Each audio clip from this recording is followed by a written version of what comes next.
వైఎస్ఆర్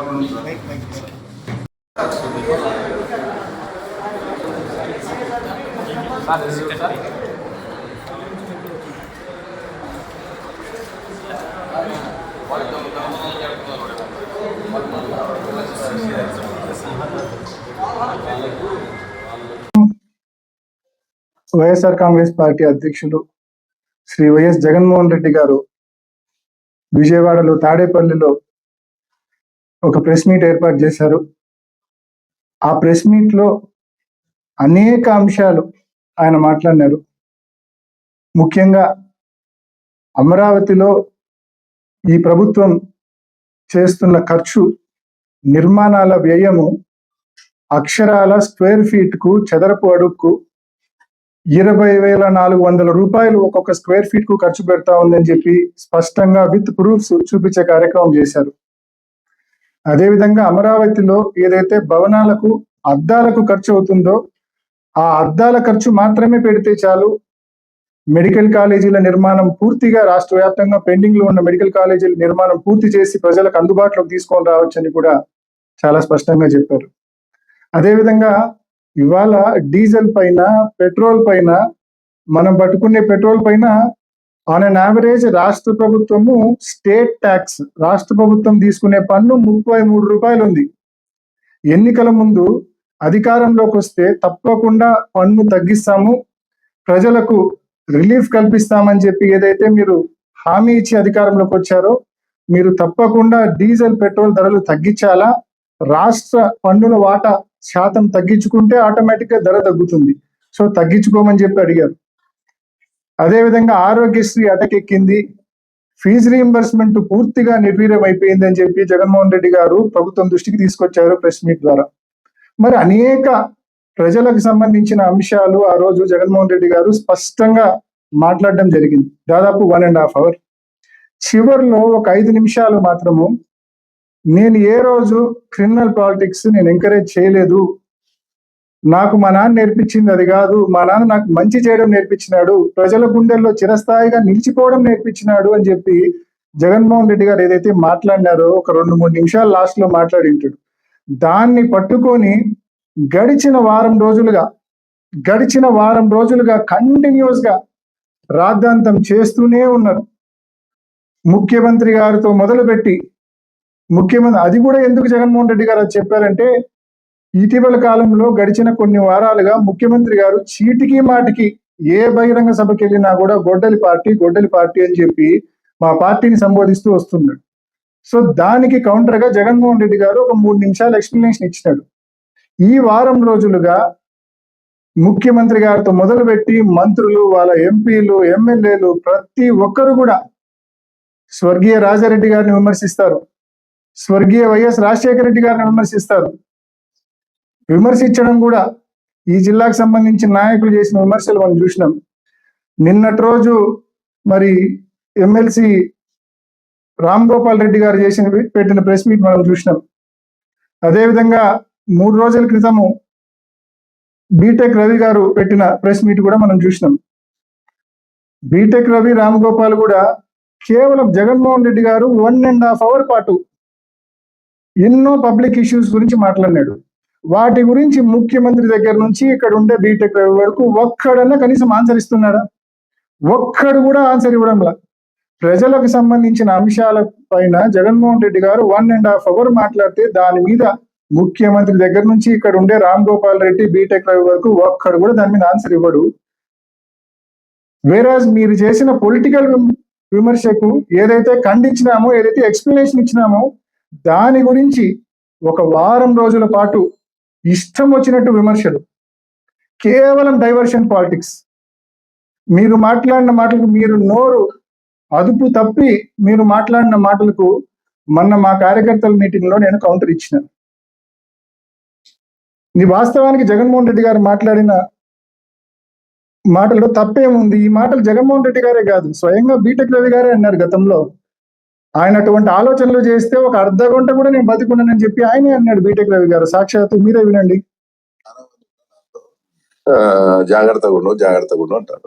నేను ఏమని చెప్పా అంటే వాళ్ళకు, అవతల అపోనెంట్ ముఖ్యమంత్రితో నేనేం జాగ్రత్తగా ఉండాలా? అతను అనుకుంటే ఏ క్షణంలో అతను మనసు పెడితే ఒక హాఫ్ అన్ అవర్ నేనున్నాను. ఓకే, దానికి ప్రిపేర్ అయి ఉన్నారు. ప్రిపేర్ అయి ఉండా. అతను ఆ ఆలోచన అతనికి రాకూడదు. వస్తే అంటే ఇప్పుడు ఫ్రాంక్లీ స్పీకింగ్ ఈ జోలికి వచ్చే ఆలోచన అతనికి రాకూడదని మీరు దేవుణ్ణి కోరుతారు. ఇంతే కదా. ఇదే మాట కదా బీటెక్ రవి గారు చాలా స్పష్టంగా చెప్పినారు. మర్చిపోయినాడు అనుకుంటా ఈ మాటలన్నీ కూడా. జగన్మోహన్ రెడ్డి గారు అటువంటి ఆలోచనలు చేయలేదు కాబట్టి ఈయన లాంటి వాళ్ళు ఇంత ప్రశాంతంగా నోటికి వచ్చినట్టు స్థాయి కూడా చూడకుండా మాట్లాడుతూ ఉన్నారు. అదేవిధంగా నిన్న మధ్యాహ్నం మళ్ళా దీనికి ఖండనగా మళ్ళా ఒక ప్రెస్ మీట్ పెట్టినారు. నేను మాట్లాడిన దానికి కౌంటర్గా ప్రెస్ మీట్ పెట్టారు. ప్రెస్ మీట్ పెట్టి అనేక విమర్శలు, అనేక క్యారెక్టర్ అసాసినేషన్ తో కూడిన విమర్శలు చేసినారు.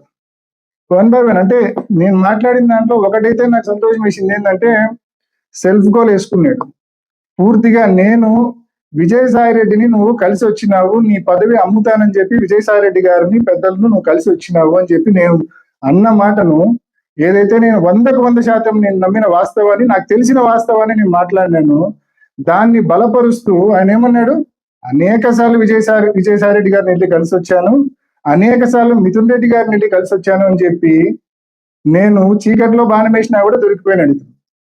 నాకు తెలిసిన విషయాన్ని నేను కొంచెం వరకే చెప్పిన, కానీ మిగిలిందంతా ఇతనే చెప్పుకున్నాడు.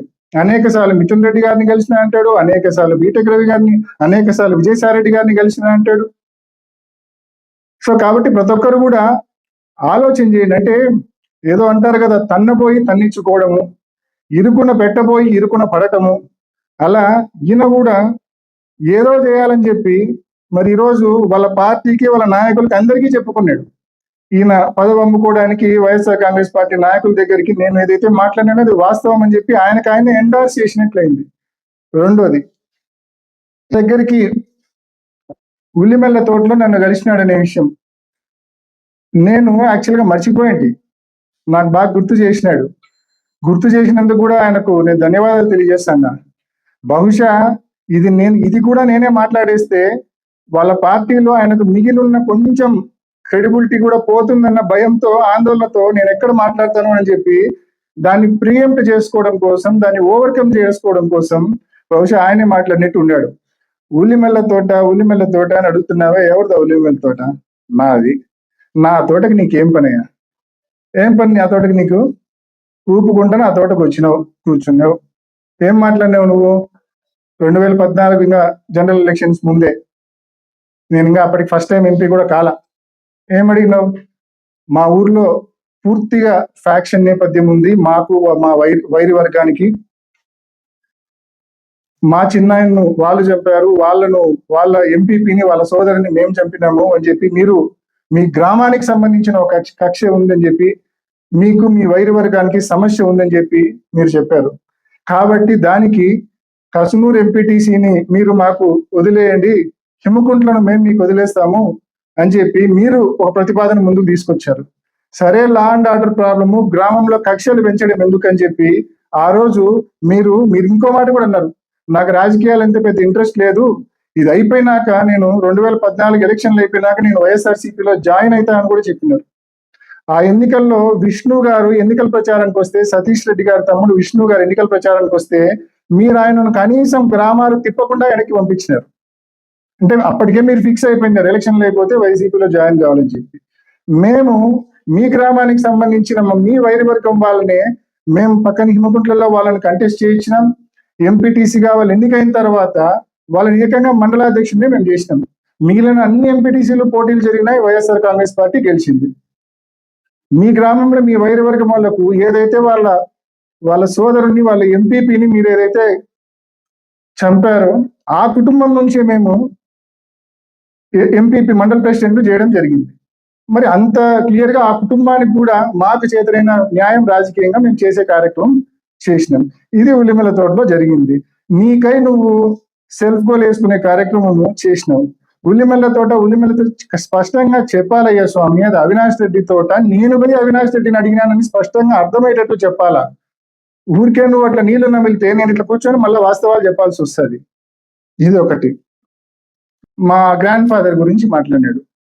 మా తాత, మా అబ్బా, మన సైడ్ తాతను అబ్బా అంటారు కాబట్టి మా అబ్బా వైఎస్ చిన్నకొండారెడ్డి గారి గురించి మాట్లాడారు.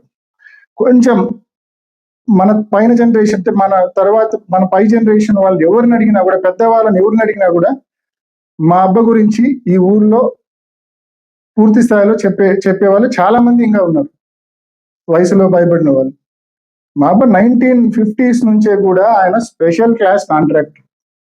1952లో పాత కదిరి రింగ్ రోడ్, అప్పట్లో గంజి కరువు కాలంలో 1952లో పాత కదిరి రోడ్ లో, ఆ కదిరి రోడ్ ఘాట్ సెక్షన్ కూడా మా అబ్బగారే నిర్మించినారు, చిన్నకొండారెడ్డి గారే నిర్మించినారు.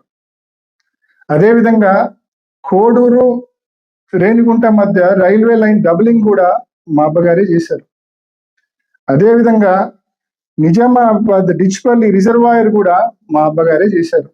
ఎందుకు ఈ మూడే చెప్తున్నా అంటే, ఇరిగేషన్ చేసినారు, రైల్వే వర్క్స్ చేసినారు, రోడ్ వర్క్స్ చేసినారు. He's a special class contractor. అన్ని రకాలైన కాంట్రాక్ట్లు ఆయన చేసేవాడు.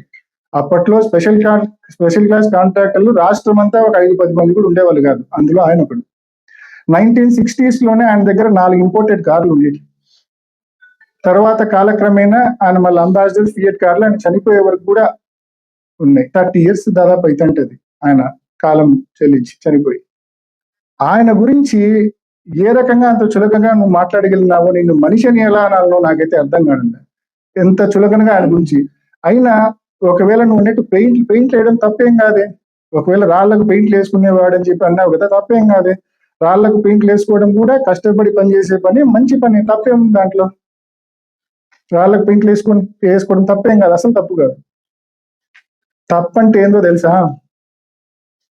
ప్రజల సొమ్మును, ప్రజల ఆస్తులను మీ మాదిరి దోపిడీ చేయడం తప్పంటారు, దాన్ని తప్పంటారు. నేను మాట్లాడిన ఏ మాటలు కూడా, నేను మొన్న మీటింగ్ లో కొంచెం ఆవేశంగా నేను మాట్లాడిండొచ్చు. ఆయన జగన్మోహన్ రెడ్డి గారి గురించి తప్పుగా మాట్లాడాడు కాబట్టి నేను ఆవేశంగా మాట్లాడినా. కానీ నేను ఆలోచన లేకుండా అయితే మాట్లాడలేదు. నేను సంపూర్ణమైన ఆలోచనతోనే, వాస్తవాలతోనే మాట్లాడినా. కాబట్టి ఈరోజు కొన్ని వాస్తవాలు కూడా మీ ముందు తీసుకొచ్చే కార్యక్రమం నేను చేస్తా. ఉదాహరణకు, నేను ఆ రోజు మాట్లాడింది పులివెందులకు. ఇప్పుడు కదా దొంగలు బ్యాంకులకు కన్నం వేస్తుంటారు.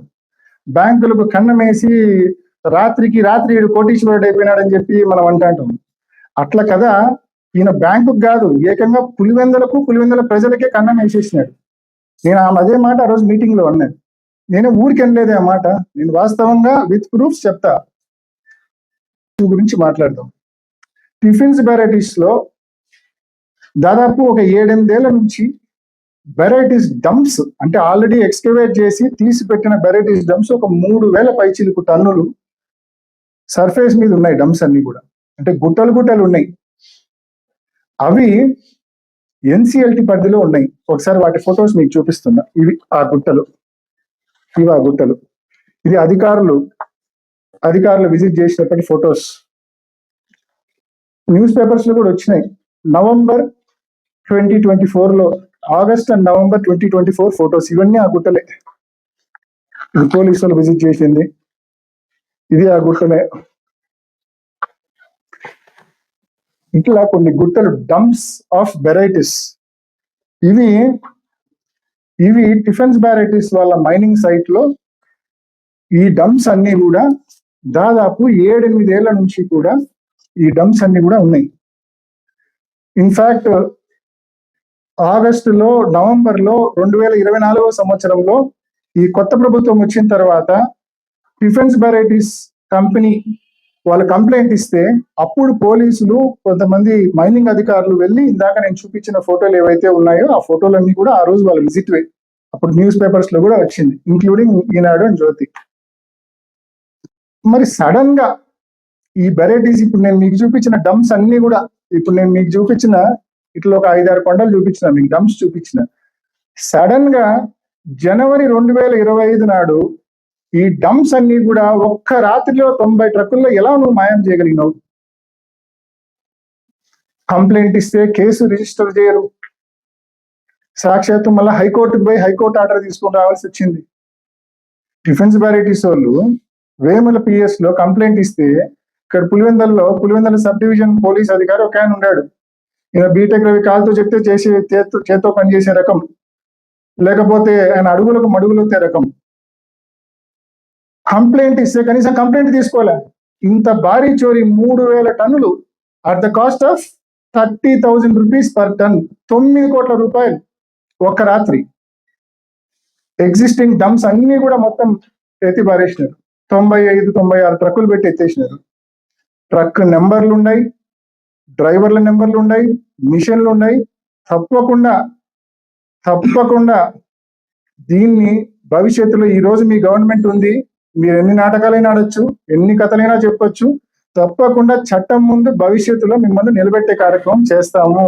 ఎల్లకాలం ఇదే పోలీసులు ఉండరు, ఎల్లకాలం మీ ప్రభుత్వమే అధికారంలో కూడా ఉండదు. కాబట్టి తప్పకుండా దీనికి అకౌంట్ ఫర్ మీరు చేయాల్సి వస్తుంది.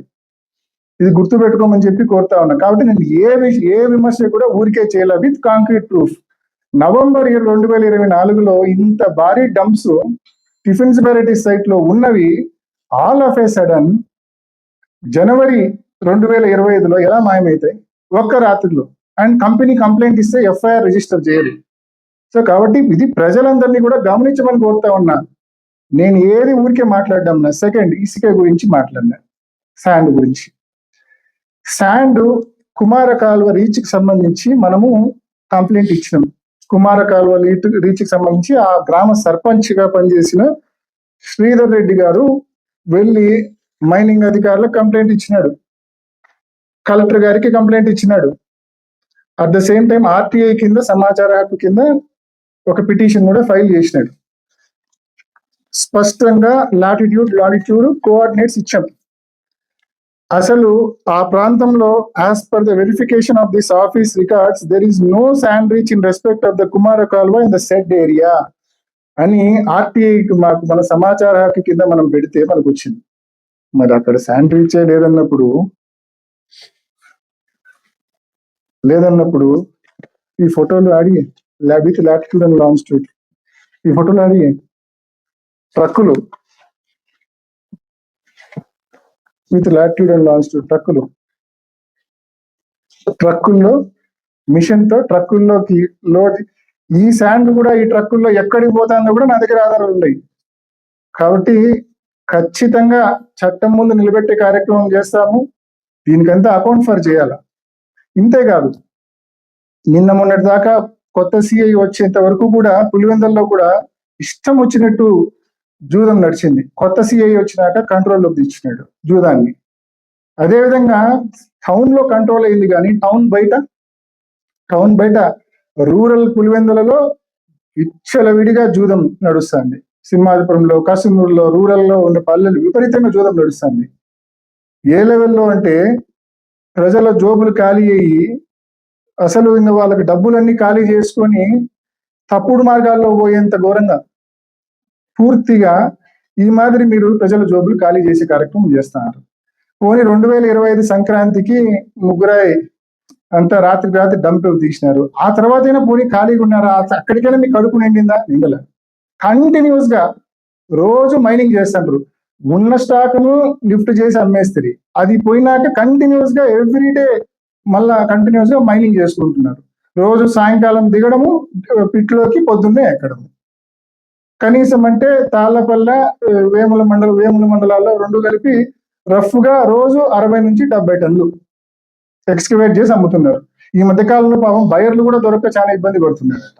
అంటే ఇంత టన్నేజ్ ఒక్కొక్క రోజు తీస్తే కన్నా కొనద్దా అందరూ. 30,000కు పోయేది 27,000కే ఇస్తున్నాడంట. ఎవరికైనా బిజినెస్ ఇంట్రెస్ట్ ఉంటే 30,000కు పోయేది 27,000కే ఇస్తున్నాడంట. అంటే ఆ స్థాయికి ఒక్క పర్మిట్ లేదు, ఈసీ లేదు, మైనింగ్ ప్లాన్ లేదు, ఏమీ లేదు. ముబ్బడిగా ప్రజల ఆస్తులను ప్రతిరోజు దోపిడీ చేసే కార్యక్రమం. 60-70 టన్నులు అంటే కనీసం అంటే it accounts to 20 lakh rupees per day. ఏ రకంగా ఎవరైనా అంటే నువ్వు 20 లక్షలు కాకుండా 50 లక్షలు రోజుకు సంపాదించుకో, పర్మిట్లు తెచ్చుకో, ఈసీ తెచ్చుకో, మైనింగ్ ప్లాన్ తెచ్చుకో, సంపాదించుకో. నేను ఎవడు వద్దండు. నీతిగా నువ్వు బిజినెస్ చేయి. పర్మిట్లు లేవు, ఇష్టం వచ్చినట్టు కొడతారు. అది కూడా ఇప్పటికే చూసినాం. ఈ జిలటిన్ స్టిక్స్ అనేటివి అనాథరైజ్డ్ గా వాడడం వలన మీకు గుర్తుంటుంది, హర్షవర్ధన్ రాజు గారు ఎస్పీగా ఉన్నప్పుడు ఈ గవర్నమెంట్ వచ్చినాక ఇష్టం వచ్చినట్టు జిలటిన్ స్టిక్స్ వాడడం వలన వేములలో కొత్తపల్లిలో ఒక విఆర్ఓ చనిపోయినాడు. వేముల మండలంలో మంచం కింద జెల్టిన్ స్టిక్స్ పెట్టి. అంత విచ్చలవిడిగా జెల్టిన్ స్టిక్స్ ఎలా దొరుకుతున్నాయండి అసలు? ఏ రకంగా అంత విచ్చలవిడిగా జెల్టిన్ స్టిక్స్ దొరుకుతున్నాయి? ఆ తర్వాత అరికట్టాలన్నా పోలీసులకు కాబట్టదు, మైనింగ్ అధికారులకు కాబట్టదు. ఇటీవల కాలంలో అమ్మాయిగారిపల్లిలో ఒక అతను రాములు అని ఒక పెద్ద ఆయన వాళ్ళ కొడుకు రామచంద్ర అని మైనింగ్ పిట్ లో పడి చనిపోయినాడు. ప్రమాదవశాత్తు పిట్ లో బూడిపోయి చనిపోయినాడు. పిట్టు బూడిపోయి. అంతేకాకుండా ఒక అనేక సంఘటనలు ఆ క్రేన్ నుంచి జారి కింద పడ్డము, ఆ పిట్లోకి పోయేటప్పుడు ఇటువంటి అనేక సంఘటనలు జరుగుతున్నాయి. అసలు బయటికి కూడా రావే అవి. మైనింగ్ అధికారులకు కాబట్టదు, పోలీస్ అధికారులకు కాబట్టదు, ఎవరికి కాబట్టదు. గవర్నమెంట్ ఏమో నిద్రపోతా ఉందా? కలెక్టర్ గారి దృష్టికి ఎన్నోసార్లు తీసుకొని పోయినాము. చెప్తా ఉన్నాం, రాబోయే రోజుల్లో ఖచ్చితంగా మీ అక్రమ మైనింగ్ పైన, అక్రమ ఇసుకే ట్రాన్స్పోర్ట్ పైన తప్పకుండా రాబోయే రోజుల్లో రోడ్డెక్కి నిరసన తెలిపే కార్యక్రమం కూడా చేస్తాం. చూస్తూ ఊరుకునే లేదు. మీరు కావాలంటే పర్మిట్లు తెచ్చుకోండి, హ్యాపీగా చేసుకోండి. పర్మిట్లు లేకుండా ఏం ఎవరు సొమ్ము అది? మీ అబ్బ సొమ్ము ఏమన్నది దోచుకోవడానికి ఇష్టం వచ్చినట్టు? పర్మిట్లు తెచ్చుకొని నిజాయితీగా చేసుకోండి. ప్రభుత్వానికి పర్మిట్లు కట్టి 3,000 పెట్టుబడికి టన్నుకు 30,000 ఆదాయం. ప్రజల సొమ్మును ఈ లెవెల్లో కొల్లగొడతారు. కాబట్టే నేను ఆ రోజు కామెంట్స్ చేసిన, ఏమని? బ్యాంకుకి కన్నం వేసినట్టు పులివెందులకే కన్నం వేసి వీళ్ళు డబ్బులు సంపాదిస్తున్నారు. తప్పు ఇది. పర్మిట్లు తెచ్చుకొని వ్యాపారం చేసుకోండి. కాబట్టి ఏం మాట్లాడినా కూడా విత్ కంప్లీట్ ప్రూఫ్స్ మాట్లాడినా అనే విషయాన్ని మరొకసారి మీ అందరికి కూడా నేను తెలియజేస్తా ఉన్నా. ఎలక్షన్ల గురించి మాట్లాడినాడు. నేను చెప్తా ఉన్నా, ఎమ్మెల్సీ ఎలక్షన్లు మనస వాచ మనస్ఫూర్తిగా వివేకం పెదనాన్న గెలుపు కోసం నేను ప్రయత్నం చేసిన, నేను పనిచేసిన. 1% కూడా నాలో లోపం లేదు.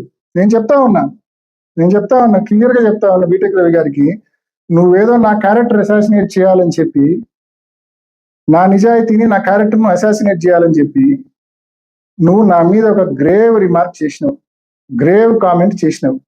నేను I'm ready to come anywhere. ఎక్కడికి రమ్మంటే అక్కడికి వస్తా. మీరే చెప్పండి, ఒక చిన్న మెసేజ్ పెట్టండి. కాణిపాకమైనా ఎక్కడైనా సరే నేను ప్రమాణం చేయడానికి సిద్ధంగా ఉన్నా. నేను మా పెదనాన్న ఎమ్మెల్సీ ఎలక్షన్ల కోసము నేను చిత్తశుద్ధితో నేను పనిచేసిన. ఎటువంటి నష్టం కానీ మోసం కానీ నేను చేయలేదని చెప్పి నేను ఐ కెన్ ప్రామిస్. చేయలేదు, మోసం చేయలేదు, మోసం చేయించలేదు కూడా. I can promise. నీకు నువ్వు వచ్చి చేయగలవా? నేను మోసం చేసిన నువ్వు చెప్పగలవా? వచ్చి ప్రామిస్ చేయగలవా? 2, ఇంకోటి ఏదో బీజేపీలోకి పోతా అని ఇంకో మాట మాట్లాడినాడు. అసలు బుద్ధి ఉందా నీకేమన్నా? పులివెందుల ప్రజలు, కడప జిల్లా ప్రజలు నన్ను ఇన్నేళ్ల నుంచి చూస్తున్నారు. నా కాండక్ట్ ఏమో తెలుసు, నా కాండక్ట్ ఏమిటో తెలుసు, బాగా తెలుసు అందరికీ. నా కాండక్ట్ ఏంటంటే, ఏ రోజు నా వల్ల జగనన్న చెడ్డ పేరు రాకూడదు. మనకు చేతనైనంత జిల్లాలో కార్యకర్తలకు, ప్రజలకు మనం అందుబాటులో ఉండి పని చేయాలి. ఎక్కడే కానీ కాంట్రవర్సీలోకి పోకూడదు. ఇది నా కాండక్ట్, ఇది నా. కానీ మీరు రోజుకు నన్ను ఉండేది నోటికి వచ్చినట్టు విమర్శిస్తా అంటారు. ఏదైనా బేస్ ఉండాలి కదా, అంటే సరిపోతుందా? సో పెదనాన్న విషయంలో కూడా, పెదనాన్న కేసు విషయంలో కూడా సేమ్ ఛాలెంజ్. మీరు ఏ కాణిపాకంకి రమ్మన్నా వస్తా, ఎక్కడైనా చర్చికి రమ్మన్నా వస్తా, ఎక్కడైనా మసీదుకి రమ్మన్నా వస్తా. జస్ట్ దీని మీద మళ్ళా ఊరికే మీరు మీడియాలో పెద్ద దాన్ని హంగామా చేసి, మా కార్యకర్తలు వచ్చి మీరు కార్యకర్తలు పిలుచుకొని వచ్చి ఊరికి హంగామా అట్టొద్దు. నిజాయితీగా చేద్దాం. మీ ఫోన్ నెంబర్ ఇప్పుడే విలేకరుల దగ్గర నేను తీసుకొని నా ఫోన్లో సేవ్ చేసుకుంటా. మీరు ఒక చిన్న వాట్సాప్ మెసేజ్ పెట్టండి, ఎక్కడికి రమ్మంటే అక్కడికి వస్తా. వచ్చి ఐఎమ్ రెడీ టు ప్రామిస్. దేవుని సన్నిధిలో నేను ప్రమాణం చేయడానికి సంపూర్ణంగా సిద్ధంగా ఉన్నా. ప్రధాన కేసు ఇష్యూ అయినా, నువ్వు మాట్లాడిన ఎమ్మెల్సీ ఎలక్షన్ ఇష్యూ అయినా, ఇంకా అన్నావు 2019 నుంచి 24 వరకు వెరైటీస్ నేను చేసిన, నేను దాని మీద కూడా రెడీగా ఉన్నా చేయడానికి. 1 కేజీ వెరైటీస్ అయినా, 1 కేజీ ఇసుకైనా, ప్రకృతి సంపద ఏది నేను రెడీ దాని గురించి కూడా. I'm ready to promise. మరి నువ్వు రెడీగా ఉన్నావా?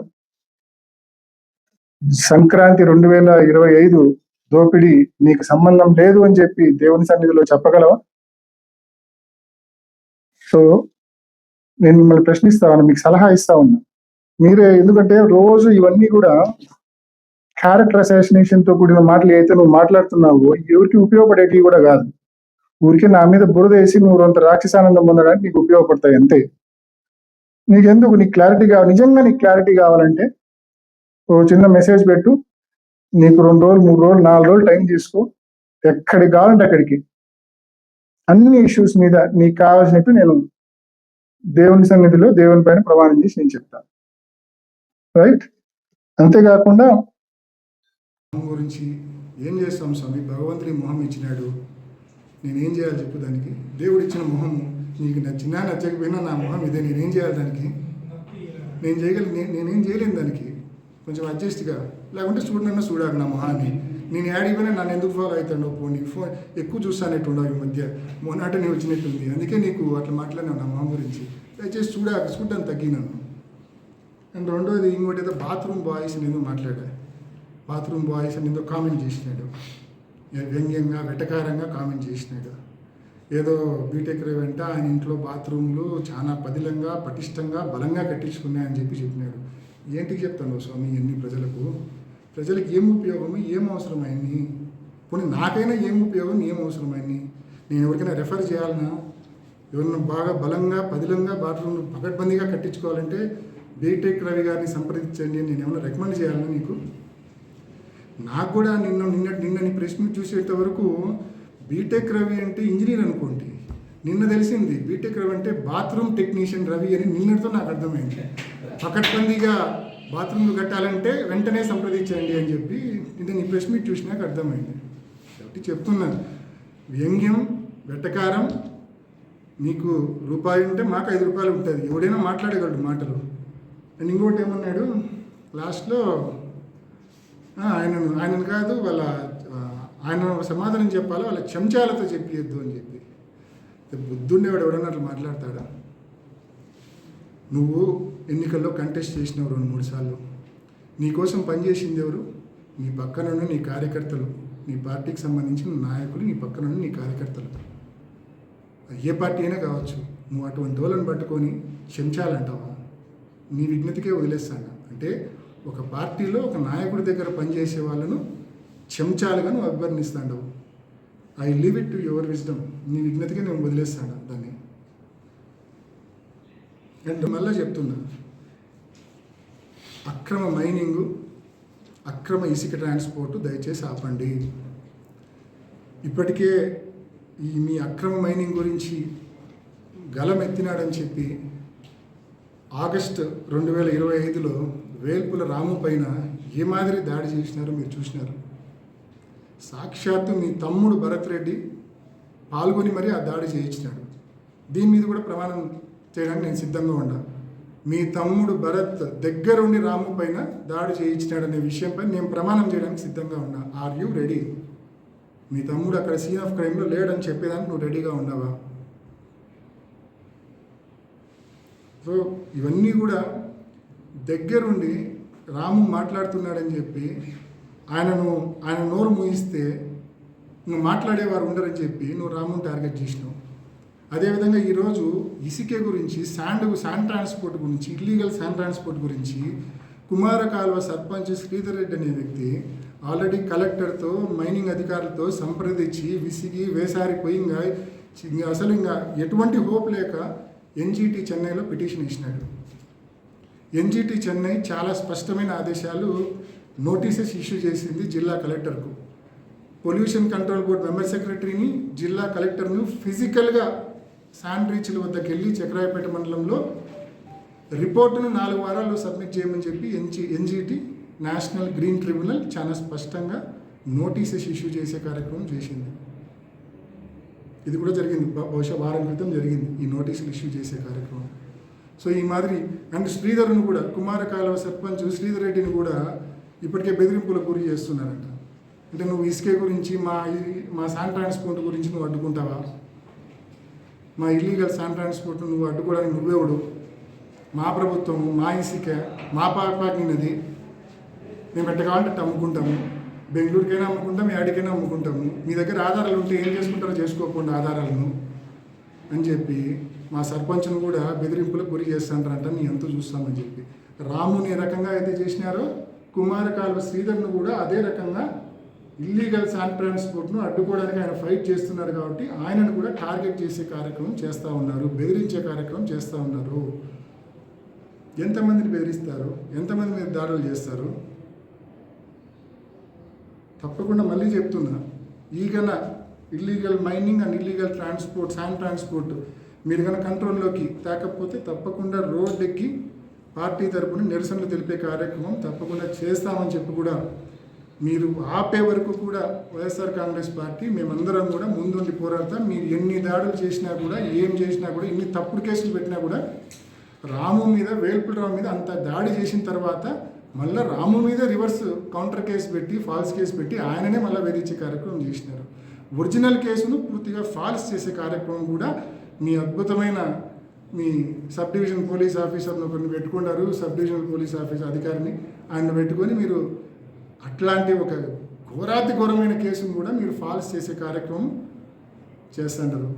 సో ఇక్కడ పోలీసింగు, రెవెన్యూ, మైనింగ్ మొత్తం మీ చెప్పు చేతుల్లో పెట్టుకొని ఈ ఊరిని, ఈ ఊరు ప్రజలను లూటీ చేసే కార్యక్రమాన్ని వెంటనే ఆపమని చెప్పి హితవు పలుకుతూ, నేను చెప్పినట్టుగా మీరు ఏదైతే నన్ను విమర్శించినారో ఎమ్మెల్సీ ఎలక్షన్స్ కావచ్చు, ఇంకా అనేక అంశాలు, ఏదో బీజేపీ అన్నారు, ఏదైనా సరే, ఇంకా ఇల్లీగల్ 19 to 24 ఏదో ఇల్లీగల్ మైనింగ్ అన్నా, నేను అన్నింటి మీద ఐఎమ్ ప్రిపేర్డ్. మీరు 24 to 26 మీ కాండక్ట్ మీద కూడా నేను అడుగుతున్నా, మీరు ప్రిపేర్డ్ అయితే కన్నా ఊరికే సవాళ్ళు, ప్రతి సవాళ్ళు, ఊరికే మీడియాకు అందరికీ హంగామయం అవసరం లేదు. మీ నెంబర్ ఇప్పుడే తీసుకుంటా, మీకు 2 నెంబర్లు ఉన్నాయని తెలిసింది, తీసుకుంటా ఇప్పుడే. ఒక చిన్న వాట్సాప్ మెసేజ్ పెట్టండి, ఎక్కడికి రమ్మంటే అక్కడికి వస్తాను. ఇందాకనే చెప్పిన కాణిపాకమైనా, లేకపోతే ఎక్కడైనా చర్చికి రమ్మనే వస్తా, మసీదుకి రమ్మనే వస్తా. మీ డ్రైవర్తోనో, మీ గన్మెన్తోనో వీడియో తీపించండి, తర్వాత మీడియా వాళ్ళకు, మీ కార్యకర్తలకు మీరే షేర్ చేసుకోండి. అది క్లియర్ అవుతుంది కదా ప్రజలకు, కానీ అందరికీ అది క్లియర్ అవుతుంది కదా. ఊరికే లేకుంటే ఎవరికి ఉపయోగపడని ఈ అంశాలు రోజు నువ్వు బ్లేమ్ చేయడము, రోజు మేము పడ్డం మాకు అవసరమా? ఏమన్నంటే వివేకం సార్ కేసు తీసుకొచ్చారు, నేను రెడీ అని చెప్తున్నా కదా. జనరల్గా ప్రమాణాలు చేసి ఒప్పించడం నాకు ఇష్టం ఉండదు. ప్రమాణాలు చేసి ఒప్పించడం అనేది నాకు నిజంగా ఇష్టం ఉండదు. అయినప్పటికీ నా సహజ స్వభావాన్ని పక్కన పెట్టి నేను ప్రిపేర్ అయిపోయినా. I'm ready. సో మీరు సిద్ధమైతే కన్నా నాకు దయచేసి ఒక వాట్సాప్ మెసేజ్ చేసేయండి. మీరు ఎక్కడికి రమ్మంటే ఆడికి వస్తాను, మనస్ఫూర్తిగా చేస్తాను. ఆడికి దైవమే, దేవుని సన్నిధిలో ప్రమాణం చేద్దాము, ఆడికి దైవమే నిర్ణయిస్తారు.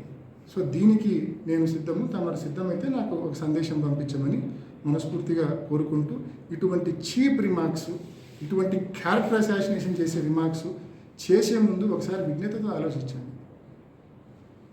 ఎప్పుడైనా అండ్ మా గ్రాండ్ ఫాదర్ చనిపోయి దాదాపు 30 years అవుతుంది. అట్లా పెద్ద మనుషుల గురించి మాట్లాడేటప్పుడు చులకనగా మాట్లాడకండి. మీకు వయసు నాకంటే పెద్దోళ్ళు, మీరు 50 ఏళ్ళ పైన ఉంటాయి మీకు వయసు, 55 ఏళ్ళు ఉంటాయి, తక్కువ ఉండవు మీకు. 55 years old ఉంటారు మీరు. అటు మీరు పెద్దోడిని, అంత పెద్దోడివి ఆ మాత్రం మినిమం కామన్ సెన్స్, మేనర్స్ ఉండవా నీకు? సో ఇకపైనైనా మీరు మంచి బుద్ధితో ఉంటారని, అదేవిధంగా దేవుని సన్నిధిలో అన్నీ క్లియర్ చేసుకోవడానికి ముందుకు వస్తారని మనస్ఫూర్తిగా ఆశిస్తూ, నా సలహాని స్వీకరిస్తారో అని చెప్పి మనస్ఫూర్తిగా కోరుకుంటూ సెలవు. బ్లాంక్ చెక్ ఇవ్వాలంటే ముందు ఖాతాల్లో సుమారు డబ్బు ఉండాలి కదా, ఉండాల్సిందే కదా. ఊరికే బ్లాంక్ చెక్ ఇది కదా. మరి ఈ మాత్రం బీటెక్ అడిగి ఆ మాత్రం ఒకవేళ నింద వేసేటప్పుడు ఆ నింద నమ్మదగింది కాదనేదని ఆలోచించుకోవాలి. అండ్ రెండోది, మళ్ళీ చెప్తున్నా, బ్లాంక్ చెక్కు ఇలా, బ్లాక్ చెక్కు ఇలా, 2 ఇలా అనుకో. ఏంటి నాకేం అవసరం అండి ఆయనతో ఆలోచించడానికి? ఆయన క్లియర్గా చెప్పండి. ఈ కేసుకి సంబంధించిన ఏ అంశంలో అయినా సరే స్ట్రైట్గా శుద్ధి లేకుండా పక్కనోడు వెనకలోడు ఇదేదో మాట్లాడతాను ఈ మధ్య. అవన్నీ కాదు. అవినాష్ రెడ్డి, నా పేరు అవినాష్ రెడ్డి. నా గురించి నా మీద ఈ కేసుకి సంబంధించిన ఏ అంశంలో అయినా నువ్వు నన్ను కామెంట్ చేయగలవా? ఎవరో వచ్చినారంటే ఆయనతో మాట్లాడారంట. ఎవడు నీ దగ్గరకు వచ్చింది ఎవరు చెప్పు. ఏంటి ఊరికే మాట్లాడతావు? అది నీకు ఆయనకు పర్సనల్, నాకేం సంబంధము. పిచ్చి పిచ్చి కామెంట్స్, నా క్యారెక్టర్ను చులకన చేసే కామెంట్స్ దయచేసి మానుకోమని చెప్పి ఆయనకి హితవు పలుకుతూ ఈ అంశం పైన కూడా I'm ready to promise. YSR గారు ముఖ్యమంత్రి అయినాక మాకు కాంట్రాక్ట్ ఇచ్చారంట, ఆ కాంట్రాక్ట్లో వచ్చిన లబ్ధితో ఇల్లు కట్టుకున్నామని చెప్పి ఒక విమర్శ చేసినారు. అంతే కదా చేసింది, అంతే కదా. రాజశేఖర రెడ్డి గారు ముఖ్యమంత్రిగా ప్రమాణ స్వీకారం చేసింది 2009 మే 25, కరెక్టేనా? 2009 మే 25. అప్పటికే నేను మా కొత్తింట్లో ఉన్నా. మా ఇల్లు 2006లో మొదలుపెట్టినాం. 2009 మే 6వ తేదీ మేము గృహప్రవేశం చేసినాం. ఏ రకంగా నువ్వు కనీసం మాట్లాడేటప్పుడు కొంచెం హోంవర్క్ చేసి మాట్లాడు. ఊరికే మీడియా వాళ్ళు ఉండారు, మైకులు పెట్టారని చెప్పి నోటికి వచ్చింది వాగితే సరిపోదు, కొంచెం హోంవర్క్ చేసుకో. ఇంటి విషయం that is the clarity. And more over నాకు వర్క్ల గురించి అన్నా కాబట్టి నేను 2004 నుంచి 2009 వరకు నేను చదువుకుంటానే స్వామి. చెన్నైలో చదువుకున్నా 2006 వరకు. 2007లో యూకేకి పోయినా, 2007లో యూకేకి పోయి 2009 ఫిబ్రవరిలో ఎన్నికల ముందు నేను రెండోసారి రాజశేఖర రెడ్డి గారు ముఖ్యమంత్రిగా ఆత్మంది ఎన్నికల ముందు నేను ఫిబ్రవరిలో పులివెందులకు వచ్చిన, మార్చిలో లింగాల మండలం ఇన్ఛార్జిగా ఈ డోర్ టు డోర్ ప్రచారం చేయడం మొదలుపెట్టిన. నువ్వు నాకు లేనివన్నీ ఆపాదిస్తావు. తర్వాత ఇంకా కొన్ని సెటైరికల్ కామెంట్స్ అని చేసినాడు. ఇప్పుడు మా నాన్న భాస్కర్ రెడ్డి గారు ఆయన మీద, ఆయన దాదాపు ఊర్లో లేకుండా దాదాపు ఈ హైదరాబాద్ పోయి ఆ నుంచి ఆ కండిషన్ బెయిల్లో ఉండబట్టి 3.5 years అవుతుంటుంది.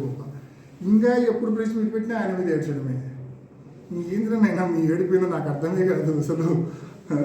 బండి ఇందాక మన ఏదో రెడ్ శాండర్ అన్నావు, ఎక్కడికైనా రెడీ, మా నాన్నే నేను తీసుకొని వస్తాను, నీకోసం నేను ప్రమాణం చేయిస్తాను. రెడ్ శాండర్ దేనికైనా అంటే నువ్వు కూడా మళ్ళీ చేయాలి, నువ్వు కూడా రివర్స్ ప్రామిస్ చేయాలి. నువ్వు ఇట్లా రెడ్ శాండర్ చేసినావని మేము చేయలేదని చెప్పి నేను చేయడానికి సిద్ధంగా ఉన్నాను. ఎక్కడికైనా విమర్శలు గుర్తు ఉండాలా? ఏం ప్రజలకు తెలియదా? ఇప్పుడు నువ్వు వేమంలో ముగ్గురాయి దొంగతనం చేస్తున్నావు అని ప్రజలకు తెలియదా?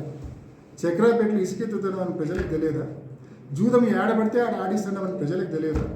సంక్రాంతికి ఊళ్ళకు కూతుర్లు అల్లుళ్ళు కొడుకులు వచ్చింటారు, వాళ్ళందరూ జోబులు ఖాళీ చేసి పంపించినావు నీ మేజ కోసం, వాళ్ళందరూ జోబులు ఖాళీ చేసి పంపించినావు అనేది ప్రజలకు తెలియదా?